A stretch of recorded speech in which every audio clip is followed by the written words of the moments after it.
The Your Safe Space podcast is recorded on Wurundjeri land.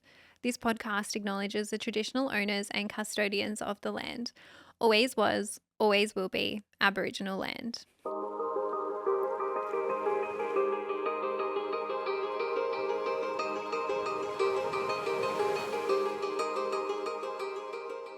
Welcome to Your Safe Space, the podcast. I'm your host, Adele Marie, and this podcast is here for you. It is a safe space for us to catch up each week to discuss anything and everything. And on today's show, we are doing a big sister chat. Now, thank you guys. Happy Sunday. Thank you for joining me again. I'm so glad that you're here. Happy last day of April. As I said on Friday, I still can't believe it's the end of the bloody month. What the hell? This month has been massive, so massive for me. And I don't know if it's been massive for you, but you know the drill. I always want you to do a reflection. So there will be prompts either in the Facebook group or on the Instagram. I will definitely put them up. It's just a quick 5-10 minute journal session, and it's nice to check in with yourself, see how April went, and see what we need to kind of get ready for, or maybe work on, or maybe chill with in May. And I also want you guys to come into the Facebook group because tomorrow we will have the post up for the highlights, gratitudes, and struggles. And as I said, the group is growing. We have so many amazing people in there. I love reading those updates. I love following along with what you guys have happening in your world. So come and join us because I like to read it and I feel like we can have a better connection. Now, I'm going to give you mine because it is Sunday and I want you to hold space for yours. And if you want to write it down, you can. If you just want to think about it, you can. If you want to talk about it to whoever you're sitting with, you can do that as well. And come into the group, as I said, for tomorrow. Struggle. I'm going to start with that first because my struggle has been struggling. I finally got my blood test results back on, what day was it? Sunday? Yep. And last Sunday, the day that the episode with Laura came out. Thank you, by the way, for the feedback on that episode. Sorry, I'm going off my little run sheet for a second, but the feedback was so beautiful and I'm glad that you guys enjoyed it. I feel like I want to have more people coming onto the podcast. Obviously, I love that you guys love listening to me, but I do understand that there is an element there of, not that I feel like the podcast is an echo chamber because I don't. I always try to give you balanced things and come at things from multiple angles. But I do think there is value in having another voice on the podcast or having other voices on the podcast, and especially voices that have more experience in certain things compared to what I have. And I think, it's just a really nice way to amplify certain voices and have certain people share their stories and experiences on here. So thank you for being so lovely to Laura and receiving the podcast ep so well. But back to my struggle, my vitamin D. I got my results on Sunday. Guys, I had been going insane because I felt so terrible and I really thought it was my iron and it's actually my vitamin D. I'm vitamin D deficient. My vitamin levels are lower than 5, which is extremely deficient. I've been put onto supplements and I have basically 3 months to improve it. If it doesn't take, I think I have to get some shots for it. I didn't even know that you could get vitamin D in a needle. I'm also trying to sit outside as well. I understand the sunlight is helpful, but what I want to say to you is if you are feeling bad, go and get a blood test. If the blood test comes back, because typically I feel like doctors may test for iron because that might be the most common one. For me, I had low iron in the past, so that's what we thought it was. The first blood test was iron only. The second blood test was vitamin D. It was everything. It was all the rest of my vitamins and whatever else, my thyroid and things like that. But it was quite low and I just feel better now knowing that it's actually something that I can pin it to and I'm not just feeling so trash for no reason, because the vitamin D side effects or the symptoms feel very similar to the iron. They're probably a little bit worse. Definitely feel more sad and yuck and can't be fucked with life with the low vitamin D, but really fatigued, really just lethargic. I think it really explains a lot because I have just felt like no matter how much sleep I've gotten, no matter how much rest I've taken, I just cannot catch a break or I just don't feel relaxed or rested. And then I got a little bit of a head cold last week as well, which really took me a few days to fight off, but you can get sicker easily when you have low vitamin D. So I'm trying to fix that, but at least now we know what it is. Go and get tested if you are feeling unwell because chances are it might be something that you're lacking, might be something that you need, and it's always better to know these things. It's a privilege to know what's going on with your health, so go and get that if you need. Just a little reminder. My highlight is my crush, guys, and I don't know. Why am I nervous talking about this? Anyway, I just wanted to give an update because we have been going on a few dates. we're up to like date 8 or 9. I'm getting an awful lot of pressure from you guys about, oh, is he your boyfriend? Oh, what's going on? And guys, we're just vibing. We're just chilling.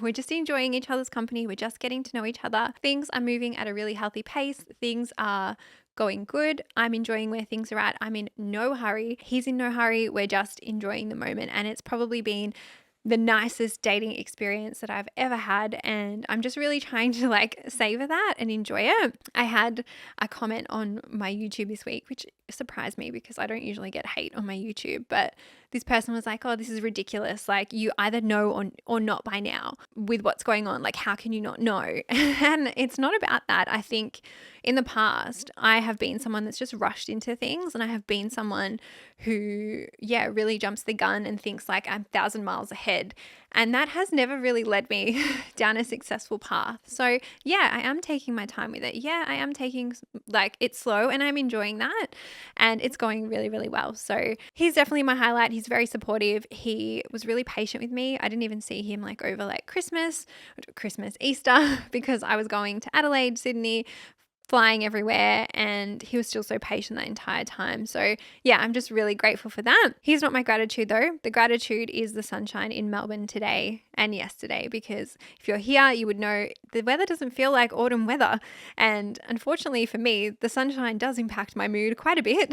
And maybe now that I know that I have low vitamin D, it explains it a little bit more. But I love the sunshine, and whenever it's out, I'm going to make an effort to sit out in the sun just for a little bit. Obviously, still be sun safe. But yeah, I've just been soaking that up, and I hope you are too, wherever you live. Now, guys, let's get into today's episode because I have been talking shit for a little bit too long. This is a big sister chat. You guys wanted this, and I polled you twice, and you voted for it twice. I polled you twice because the first time the poll was like 2 weeks ago, and I just double checked, I think on Sunday, if you still wanted it, and you did. So here we are. If you like this episode, go back and listen to part 1. I did do part 1, which is episode 16. And in that episode, we talk about periods. We talk about having sex for the first time. We talk about if you have a different sex drive to your partner and how to build intimacy in a relationship. On today's show, we are talking about casual sex, porn, dry spells, and body count. Again, yes, it is a juicy show, and I'm very excited because last time I did this, I said it reminds me of that Dolly Doctor sealed section. Some of you listening may not understand what I mean, and I may be talking to like the older crowd of Your Safe Space, but back in the day, there was this magazine called Dolly Doctor, and down the middle, there was like this sealed section that you had to like peel off that little edge along the side, and it had like all the juicy like sex stuff in there. And so as always, this podcast is not a replacement for professional help. I'm not a doctor. This episode is for the things that you may want to ask your parents or your siblings or friends, but you may be too shy to ask. And I think there's nothing to be shy about. The more we talk about this stuff, the more it normalizes it, and it doesn't have to be uncomfortable or scary or anything like that. Let's get into the show, guys. Question number 1 is 2 questions that I'm mixing together. The first one is, how do you feel about casual sex? And the second one is, are things more likely to turn out casually if you sleep with a guy on the first date? And I think I spoke about this in the dating culture episode. I'm definitely not against casual sex. I think I've said that before. It serves a purpose, especially if you are needing like your physical needs to be met. And I think it's okay to have your physical needs met. Obviously, very clearly, I'm going to say, as long as you are practicing safe sex, I don't see an issue with it. That means either using a condom or other forms of protection, making sure that you are tested regularly as well, especially if you are partaking in casual sex, is really important. I think for me, in my early 20s, that's maybe something that I would participate in a little bit more than what I would do now. I think when I was younger, I maybe, not that I didn't care, but it was just like very like I was very flippant with it. It wasn't something that I held, I guess, with so much weight. Whereas now I need like an emotional connection before I have sex with somebody. And I don't know why that's happened to me, but I think as I've gotten older, that's just what I prefer. And I don't need to be in a relationship to have sex with somebody, but I definitely don't feel like that appeal of a one night stand or something casual like isn't really there for me right now at this point in my life. And obviously, guys, I'm not slut shaming anybody. I think do what you want with your body as long as you're safe. That's really all I can say to you. But the other part of the question As for, do I think things will turn out casually if you sleep with a guy on the first date? I don't think it has anything to do with when you sleep with a guy. And maybe I have some male listeners of Your Safe Space that want to come into the Facebook group and tell me otherwise. And actually, I'm curious. So come into the group and tell me if I'm wrong. But I think what actually matters is if the guy wants a relationship or not. Because looking back at some of my exes, I slept with them on the first date and then they were meant to be casual sex and then they turned into my boyfriend. I also slept with the last ex on like the third date. He became my boyfriend, but then he broke up with me not long after. And the current guy I'm seeing, I slept with him on like the sixth date and things are still good now. So in saying that though, I've also had guys ghost me after sleeping with them on like the second or third date or fourth date.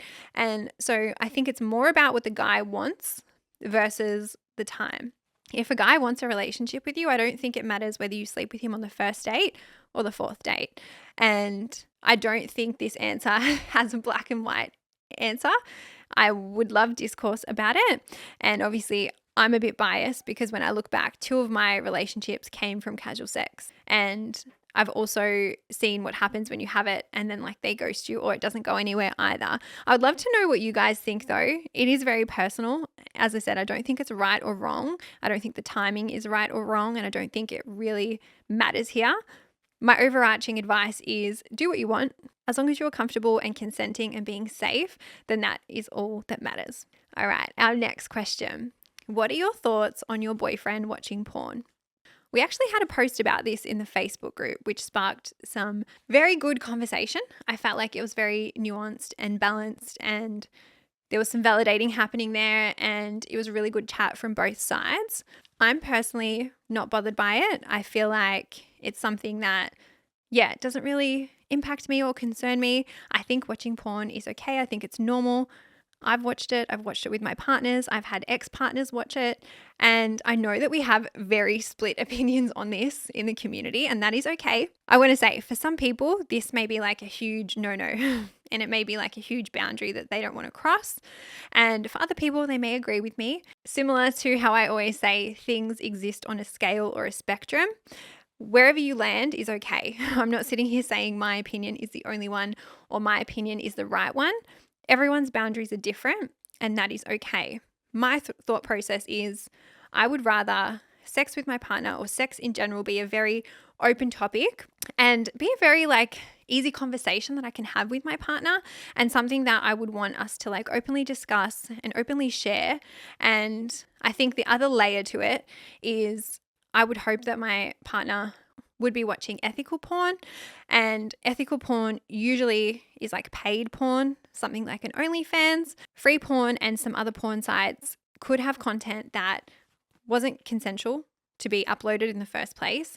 Their age regulation isn't monitored and the conditions on set with the sex workers are very poor. Some of them aren't paid adequately and treated really poorly. And so I think I can see, and some people may also agree, that ethical porn might land better or sit better with some of us. But for this listener, and obviously I don't have context, it was just very much what do you think about your boyfriend watching porn? Obviously I also don't have a boyfriend right now, but if you have a boyfriend and you are uncomfortable with it and your partner is watching it, that is a boundary that you can assert, and that is okay as well. Obviously, I recommend unpacking that in conversation with your partner about why it bothers you and seeing if you can compromise on something in a way that you can both have your needs met, because I think with something like this, there should be that middle ground where you guys can meet and still have both of your needs met and you both feel secure and satisfied within the relationship, and that goes for sexually as well. On the other hand, I think it's very different if you have asserted this boundary and then your partner has breached that. And I did an episode on boundaries. Go back and listen to that. It's about how you have the conversation with boundaries and about how to assert them better. Obviously, I don't have more context with this question, but I would be happy for threads to be started in the Facebook group about it if you wanted to. I said it on the other post that got started, but Your Safe Space is a safe space for sex workers too. Sex work is real work, and I just want to ensure that if we are having those conversations, we are keeping the safe space. That's a lot of safe spaces and S words in one sentence, but we are keeping the safe space for any sex workers that we have in the community. That's really important because I know that we have quite a few people in the group that do OnlyFans and things like that. All right, guys, next question. These are all very juicy and I'm probably going to overshare in the next one. I haven't had sex in about 3 years and I'm very nervous to get back into the game.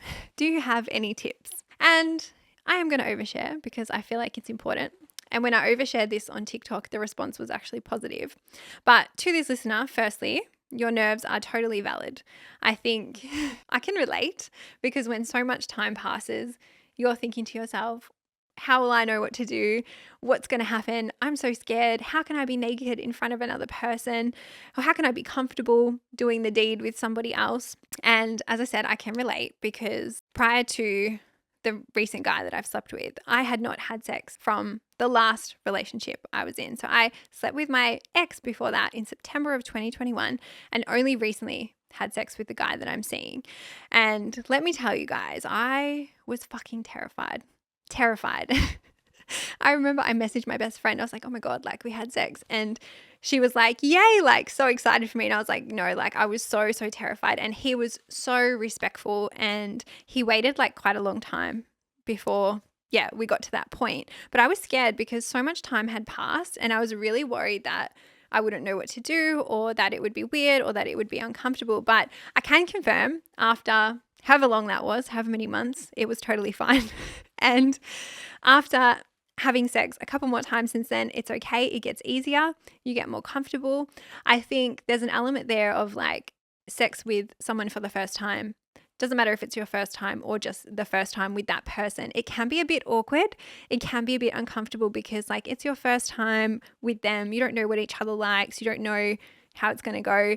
And so even though so much time has passed, I promise that you will be okay. I promise. My advice here is to actually still stay in touch with your own pleasure and your own sexuality and your own touch in this space. And that could look very different. And whether that looks like, getting comfortable in your own body, getting comfortable with your own body naked, self-pleasure, sex toys, whatever it is. Because I think, sure, you can not have sex for years and years, but that doesn't mean that like you're not exploring or staying in touch with yourself as well. I will add, after about, I think it was like the year mark, I started to feel this thing called touch starved, like where you just wanted like human touch and like human connection. I think that's like a very normal thing to experience. And it was not even in a sexual way. It was just like I wanted someone to hug me. I wanted someone to cuddle me. I wanted someone to kiss me. And I think that you can try to have those needs met non-sexually too. So I'm talking about whether it's like hugging yourself or hugging a pet or hugging people, even like going to get a massage, like that can kind of help you get that touch feeling as well in that non-sexual way. As I said at the start of this question, I remember I posted a TikTok about it and I think the caption of the TikTok was like, I said that I didn't want to have sex with somebody unless I had an emotional connection, and now I just haven't had sex for years. And the comments were filled with people that could relate and that were in the exact same position as me and who had almost become like celibate after having sex in like their earlier years because they were at that point too. And so I just want to say, if you are listening and that is you and you are in that situation, it's okay. There's nothing wrong with you. It's not a bad thing. I think it doesn't matter how many years it's been. It's okay. Dry spells are normal. They're common. There's nothing wrong with you. Don't make it mean something bad about you. And obviously, on this, it is a deeply personal thing, but if you are comfortable sharing, come into the group. Let us know what you did during this period or time frame to kind of manage that, because I think, as I said, it's always helpful for listeners and for each other to kind of learn off each other and validate each other and kind of share that knowledge and share that experience. I would love to know. And now moving on to our last question of the show. This one is a juicy one. It's about the body count again, but here it is. My boyfriend is the only guy I've done things with sexually. I'm scared that when I'm older, I'm going to regret only ever experiencing things with him, especially as he has a higher body count. I really liked the context in this question, so that's why I put it in. I know we spoke about body count maybe in like a couple of AMA episodes back. If you want to listen to that, go and listen to that. But I think this is a very valid like fear or worried. And I think this comes from more of like the what if, like this is all that it's going to be. And as someone who has had both like long-term partners and casual sex, I feel like some of the better sex was with like the long-term partners. It was with people that I felt very safe with. It was with people who I had communicated what I liked, or they had communicated what they liked. It was with people that I had a history with, that I had that emotional connection with. And I think sex with a long-term partner can often be better than like a casual night or like a one-night stand. Obviously, that's just my opinion, but I think casual sex and one-night stands aren't always like the movies, aren't always how they're like shown on TV. They can often be a little bit awkward and uncomfortable and weird, as I spoke about in the last question. And the other thing I think that I'm more worried about in this question, or what I would want you to focus on, is your worry about missing out on sexual pleasure, or is your worry about your partner's body count? Because I think they're two separate issues. I think you can have that worry about him being the only sexual experience you're going to have. What he's done before you shouldn't be a factor or shouldn't impact that. I think if you can look at in isolation what kind of sexual experience you're having now with your boyfriend, and see what kind of sexual experience you want to have, and try to see if you can implement that in your relationship. See if you can communicate that to your partner, because that may then alleviate some of the worries that you're having or some of the concerns. And I think with good communication, you can have some really great sex.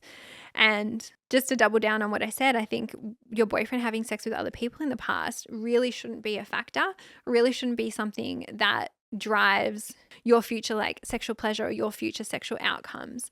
And obviously with everything, I try to give you guys both sides here. So we'll play devil's advocate for a moment. But if you do want to experience more or other things or urges or desires, and you're not getting that from your relationship, I'm not going to sit here and say that like that's also not an acceptable decision to make. I'm never going to tell you that your decisions are wrong or you shouldn't make them. What I will say is have that clarity for yourself, hold the space for yourself, figure out what it is that you need, figure out if you can have those needs met in your relationship. If you can't have those needs met in your relationship, then maybe that's a sign that that's not the relationship for you. Again, I never want to tell you what to do. I just want to give you thoughts to like prompt things and space for you to figure that out yourself. But guys, we're going to wrap our show here. I really like doing these episodes because, as I said, it's nicer that we can talk about this stuff, especially if you don't want to have those conversations with your mums or your siblings or your friends. And I'm always kind of happy to share my advice. I think long term, I would love to even have like, I don't know, maybe not a doctor, maybe like a sexologist or like sex therapist or someone on the potty, so that we can do something a little bit more deeper as well. But we are going to wrap this show here. I hope that you guys have an amazing Sunday. I hope that you have an amazing week ahead. Hope that you do something lovely for yourself. If you're having sex, please practice safe sex. Please get tested. Let this episode be a PSA to go and get your STI or STD check. And as always, guys, have a great week ahead. If you're not already following us, it's Your Safe Space Pod on Instagram. It is Your Safe Space Podcast Community on Facebook. Come and join the group and leave us a review on Apple or a rating on Spotify. It goes a long way. I love you guys, and I'll see you next time. Bye.